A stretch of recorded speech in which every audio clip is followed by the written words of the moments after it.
All right, Detroit Diablo here. Going to talk a little Lions football. We all saw the game yesterday, opening 2019. Here we are, another season of Lions football. I don't know if you could add a better summary culmination of the last, 50 years, 100 years, I don't know. Since, let's say, the Bobby Lane era. This was just a perfect, apathetic performance by the Lions that summarizes exactly what they're about and have been about for forever. And I just want to bring to my first point, right? That's my first point. The Fords have owned this team forever. They're the only thing consistent in this whole shit show of a landslide we've been watching for forever. It's the Fords. I just don't think they care. They're blue-blooded country club owners of a football franchise, and that doesn't work anymore. You have to have owners that take some kind of personal investment in the team. Kraft, Jerry Jones, these guys give a damn whether their team loses or not. They're not just sitting there going, oh, gee whiz, we lost another one. Oh, well, hey, pass me a cigar and a brandy. And, this is what we've got. We've got people that just don't care at the very, very, very top. And that's why, from that on down, you've got not the greatest team. I'm really astonished by it, to be honest. Yesterday I thought would be a little different in a sense. I wasn't the homer that said, hey, we're going to have a great season. Oh, this is our year. No way. I never thought that. I don't think they made enough off-season improvement.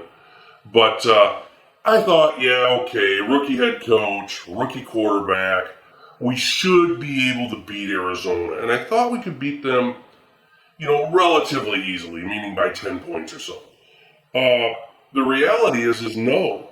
And I can tell you it's a big, big problem because when you look at what was at stake yesterday, really, it's very tough to win on the road in the NFL. Very difficult. And we had an opportunity yesterday to win on the road in relatively easy circumstances, really, compared to a typical game on the road. And so we could have picked up a road win against this rookie quarterback and a rookie head coach, but we didn't. And what's at stake? Well, now we're tied. And I consider it a loss when you're ahead by 18 in the fourth quarter, or second half at any rate. You need to win. You need to win that game.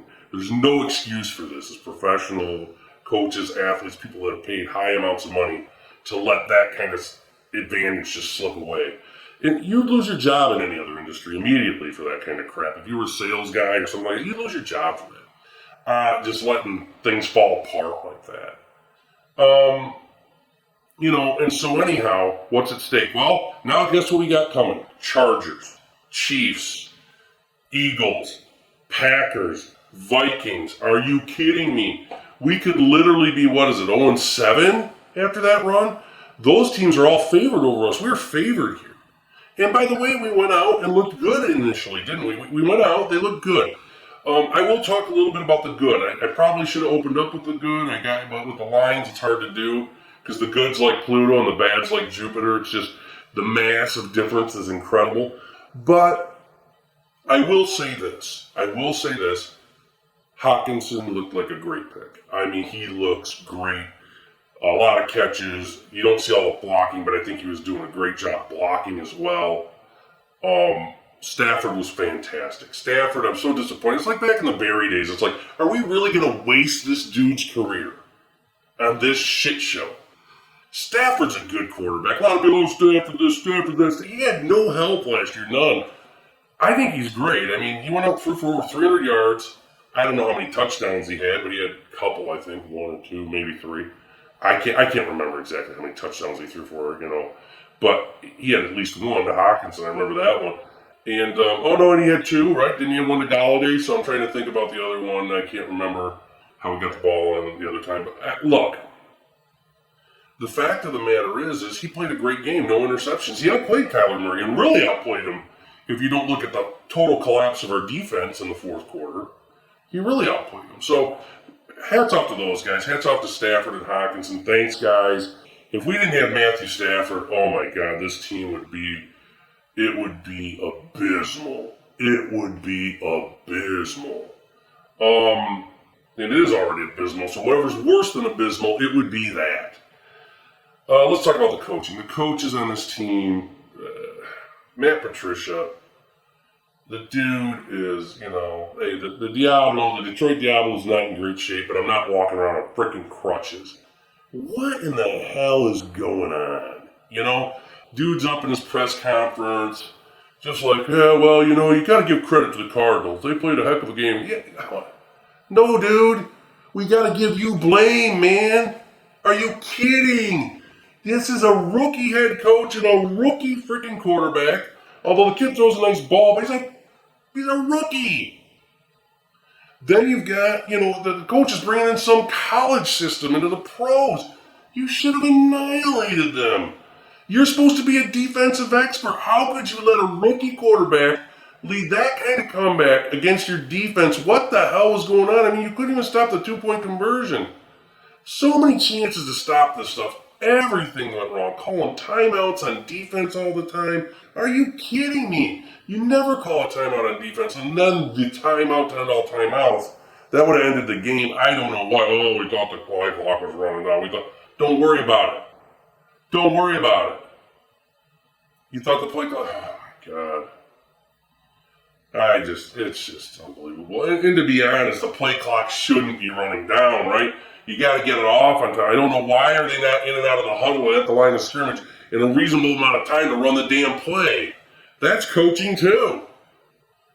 Our coaching's bad. We're in big trouble on the coaching.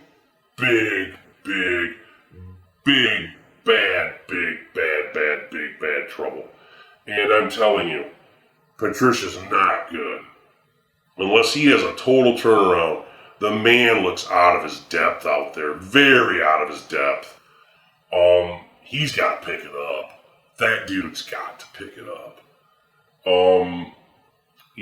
Let's talk about players. Decker and Agnew did not do a good job. Decker had a ton of penalties. We had twice as many penalties as the Cardinals, by the way. That's a great way to lose a game, is to have more penalties than they do. Decker was terrible.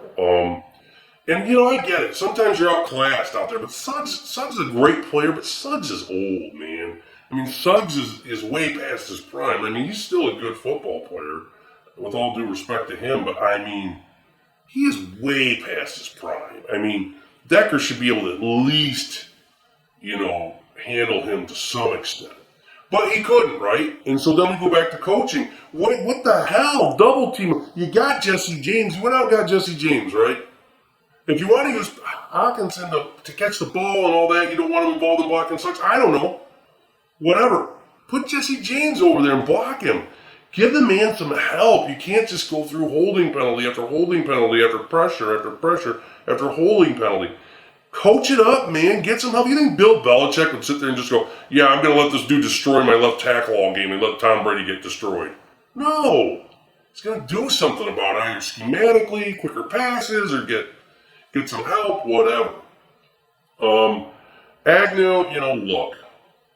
I am not going to sit here and rip on a guy for muffing a punt. Look, shit happens in a game. That's how it goes. Not everyone's perfect. I mean, I'm not perfect. Nobody's perfect. I'm not going to sit here and say, oh, the dude should have never dropped that. Okay, it happened. I get it. But as a collective performance, it wasn't good, right? Like, there wasn't great return yards in his multiple attempts to sort of say, okay, yeah, there's a reason to have this guy out here. I mean, so collectively, it was a poor performance. The one-off event was obviously critically detrimental, but, I mean, collectively, it was bad. So I would not have Agnew return punts, honestly. Unless he can generate more electricity than that, forget it. There's no reason to have him running punts and such. If it's cruddy punt returns and I'm going to drop the ball, it's not good. Overall, the biggest thing I see is how can you lose or tie or let them tie, whatever I call it, a loss, basically. When you're, ahead by 18 in the second half, our defense, I don't know what the heck happened, but I will say this. Not impressed with Patricia at all on the scheme. I mean, he basically sat back and let the rookie there, I'm forgetting his name, Kyler Murray, good-looking rookie too, by the way. He's going to be a good player. He sat back there and let that dude just throw it all over the yard in the fourth quarter. And you can't do that. You've got to bring pressure. He's a rookie. You don't play back. Now, if you play back and it's working, fine, but you play back and it wasn't working, so do something. Bring a lot of heat.